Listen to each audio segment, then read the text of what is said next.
Olá, tudo bem, pessoal? Sejam muito bem-vindos. Quem está chegando, ouvindo, escutando isso agora ou depois, a gente está continuando hoje a nossa leitura do Código Divino da Vida, literatura de Kazuo Murakami, um cientista japonês que acredita e confirma através dos estudos dele que sim, é possível a gente ativar os nossos genes positivos e inibir os nossos genes negativos através do nosso pensamento, do que a gente tem de energia, tanto mental quanto conectiva, para além dos sinais e sintomas físicos. Tá muito interessante, porque ele descobriu isso dentro da pesquisa dele sobre a renina, que é uma enzima que hoje faz parte, né, da terapêutica.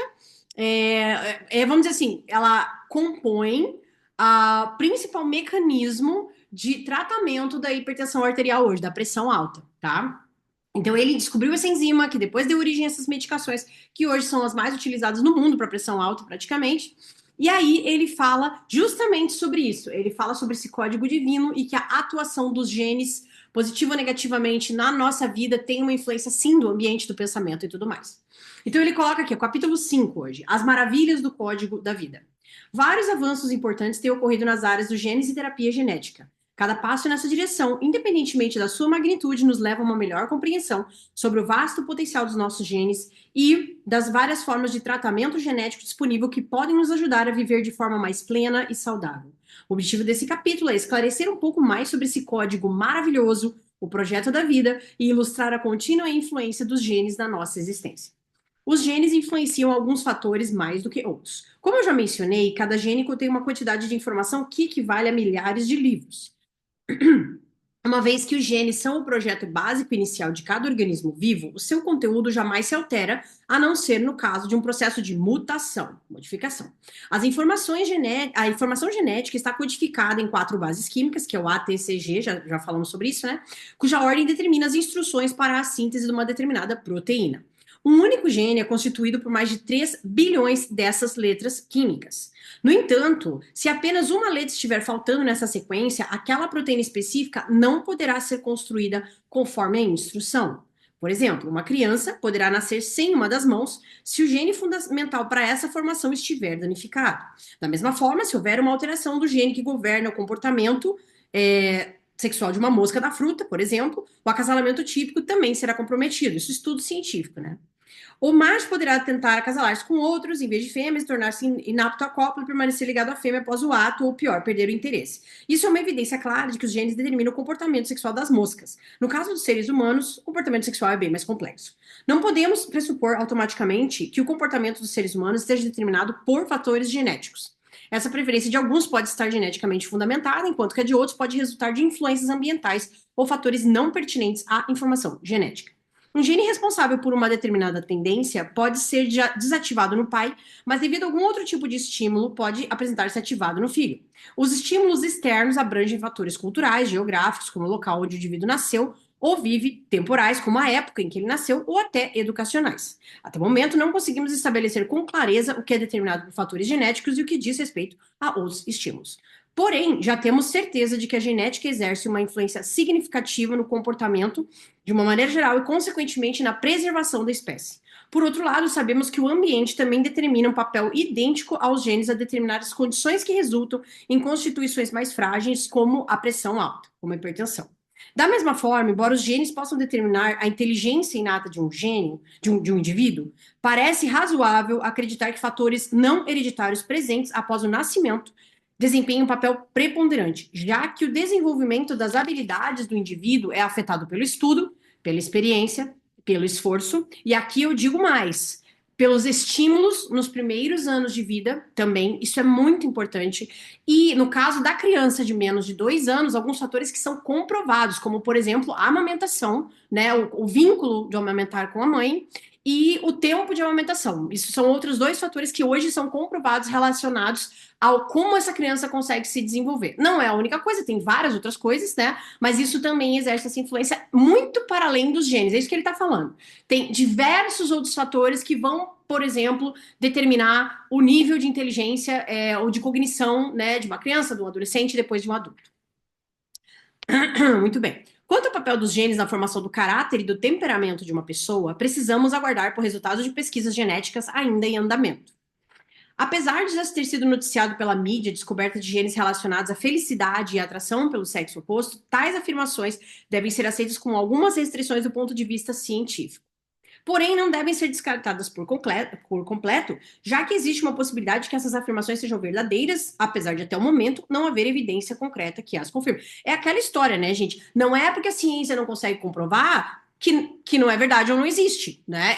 É uma questão, às vezes, de tempo para isso vir à tona, que é o que está acontecendo agora com inúmeras doenças, né? Ditas, como é que eles colocam lá? Causa idiopática, sem etiologia criptogênica, que na verdade, ok, não tem a causa física ali, mas a pessoa tem o sintoma. E aí você vai ver aonde isso está relacionado, e esse rolê tá bem em outro nível, né, de investigação. Quando a gente fala, não tá no físico, às vezes tá no mental ou mesmo no conectivo. Quando a gente fala de conectivo, a gente fala de frequência, ambiente, o que a pessoa tem em volta dela ali, seja no trabalho, relacionamento, etc. Ou até mesmo consigo próprio, né? Muito bem. Se por um lado não sabemos se é a gene que determine a atração sexual, por outro sabemos qual gene administra o relógio biológico interno dos organismos. Nosso corpo está regulado de acordo com um ciclo de 24 horas. Até, mais ou menos, né? É mais ou menos isso, na verdade, é o ciclo circadiano, né? O ciclo circadiano é o ciclo do cortisol. Esse ciclo tem mais ou menos 18 horas, se a gente for ver, né? E ele é, vamos dizer assim, modelado pelo ciclo claro-escuro, na verdade, né? É a luz do dia e a ausência de luz, tá? Na verdade, assim, que chama muito quando a gente tá falando do corpo, no biorritmo, que é o biorritmo nativo de cada um, inato a cada um, isso tem uma relação com o ciclo claro e escuro, não necessariamente horas, tá? Isso é importante. Muito bem. A tendência ao sono à noite, ao acordar de manhã, ou a tendência de animais noturnos a tornar-se ativos após o pôr do sol, indica a existência de um gene que controla esse ciclo. Que eu acabei de falar, né?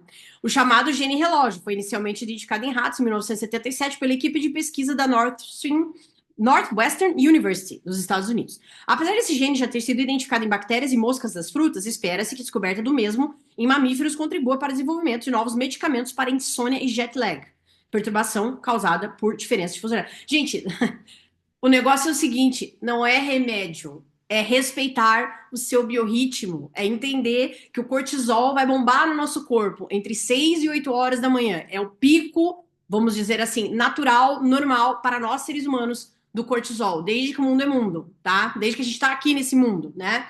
A partir disso aí, o que que acontece? Nesse pico de cortisol, ele é um hormônio anabólico, né, que a gente fala. Então, o que acontece? Todas as funções do organismo vão começar a acontecer ali naquilo ali. Ou seja, é hora de ir para a vida, é hora do estímulo, é hora de comer, é hora de trabalhar, é hora de se mexer, se exercitar, tá? A partir do momento que vai chegando a noite, né, daquele horarinho lusco-fusco, né, digamos assim, o que que começa a acontecer?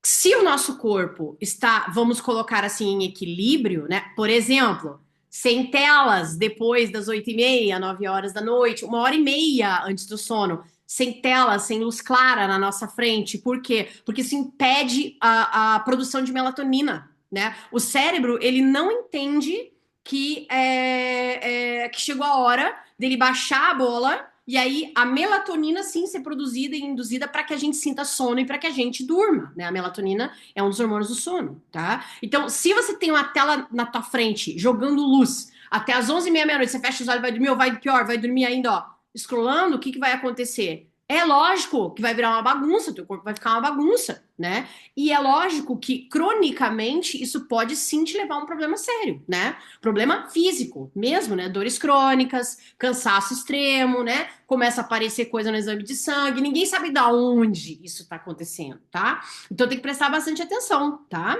Não é remédio. Sono é remédio. Respeitar teu biorritmo é remédio. Alimentação correta é remédio. Respeitar os seus limites é remédio, tá? É isso que tem que observar. Na verdade, isso é até preventivo, né? Se você faz isso antes de ficar doente, vai ser muito melhor, né? Óbvio, né?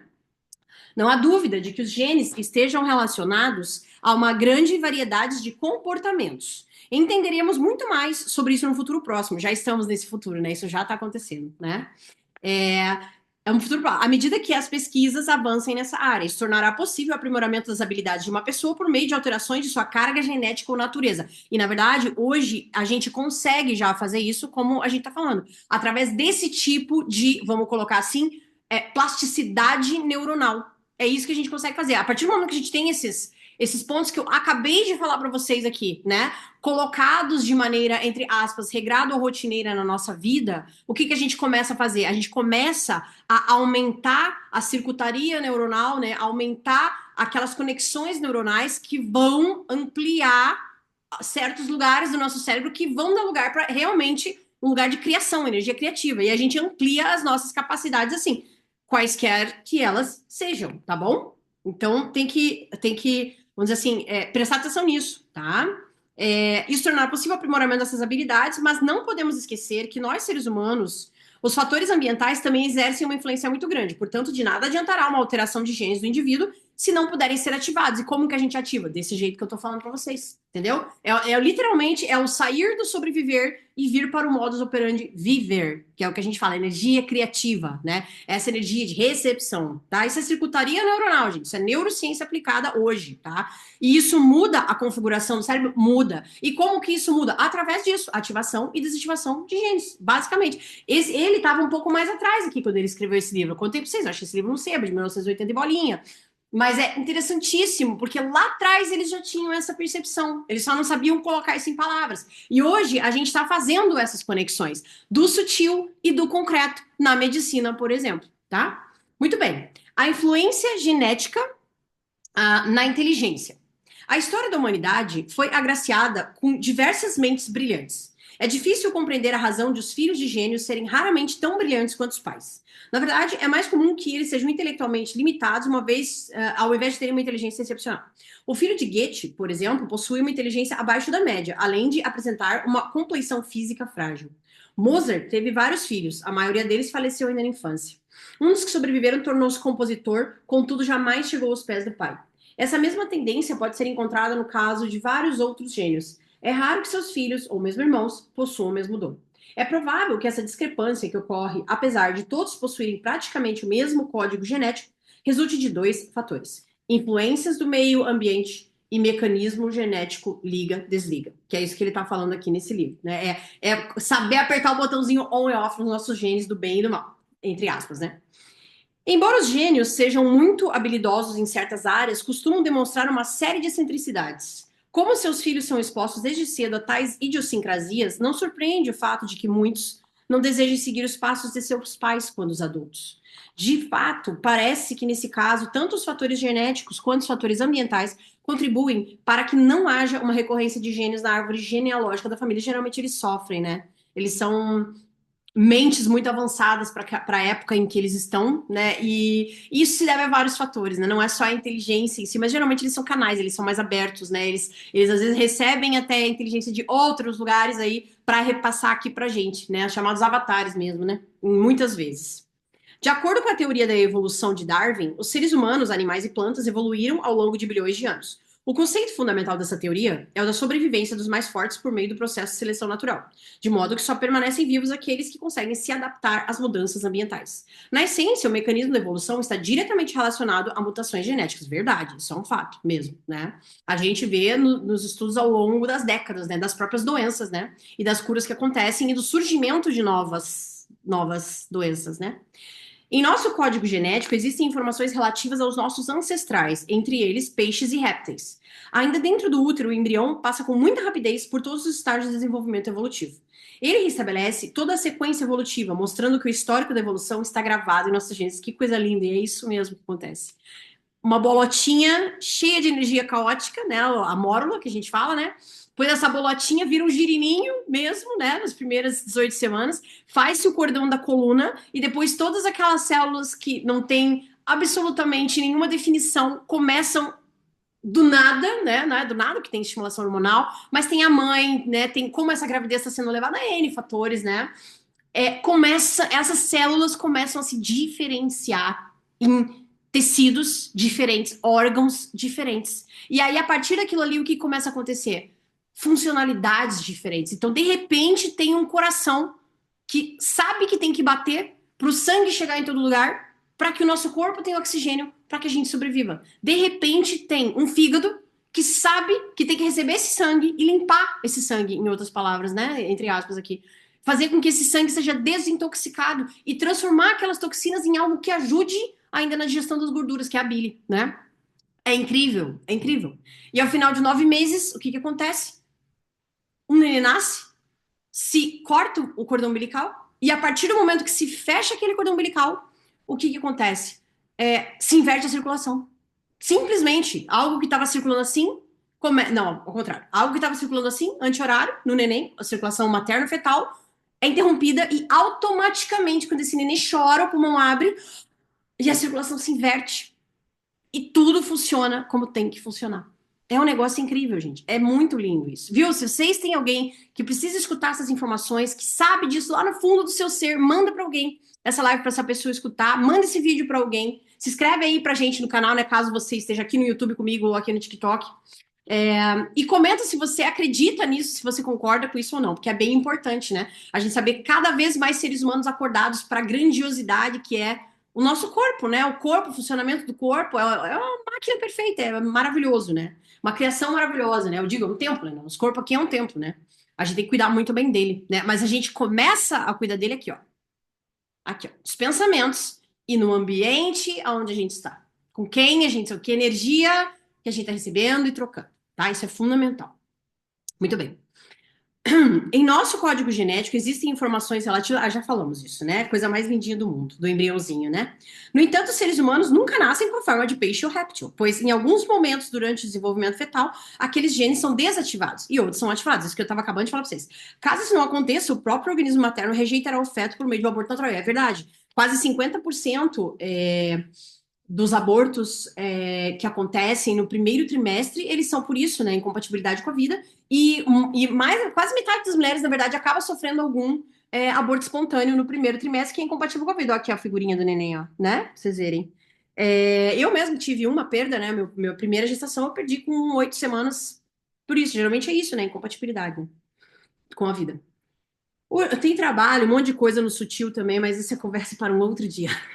Bom, o geneticista Motuo Kimura tornou-se conhecido ao propor a teoria neutralista da evolução, desenvolvida em resposta à teoria de Darwin. Segundo ele, a probabilidade de qualquer criatura nascer é equivalente à probabilidade de uma pessoa ganhar 100 milhões, 1 milhão de vezes. Por isso que eu digo, né, gente, a vida é um milagre, é a coisa mais linda do mundo, né? Então tem que cuidar da nossa vida, tem que cuidar da nossa essência, tem que cuidar do nosso corpo, de quem a gente é, da nossa mente, do nosso espírito, né? Há aqueles que invejam os gênios e prodígios, porém, se eles pudessem trocar de lugar com eles, perceberiam que estes também enfrentam sua parcela de dor e sofrimento. Por outro lado, talvez os gênios invejem as pessoas comuns. Na verdade, os dois lados, ao invés de expressarem inveja um pelo outro, deveriam conscientizar-se de que só o fato de terem nascido já representa um milagre. Pelo que você é grato hoje? Essa é a pergunta que fica para nós, né? Uma vez que a gente acordou e nosso pulmão funcionou, nossa perna funcionou, né? Se você não tem nenhuma questão aí física nesse momento, presta atenção, né? Presta atenção, né? Eu tô com uma amiga muito queridíssima minha, super jovem, tá no hospital, tá não tem há mais de 35 dias, um problema gravíssimo no fígado, né? Eu nem sei, acho que vai ser bem difícil, mas assim, sabe? Quando a gente olha essas coisas, tem que falar assim, cara, uau, cara, eu tô aqui, meu pulmão tá funcionando, meu coração tá trabalhando sozinho aqui enquanto eu tô conseguindo trazer essa conversa pra gente aqui nesse momento, tá bom? Então não esqueça, pelo que você é grato hoje, comenta aí pra mim, comenta aqui pra mim e manda essa live pra alguém que precisa escutar ela no dia de hoje. Amanhã a gente continua com a nossa leitura. Beijo, até mais.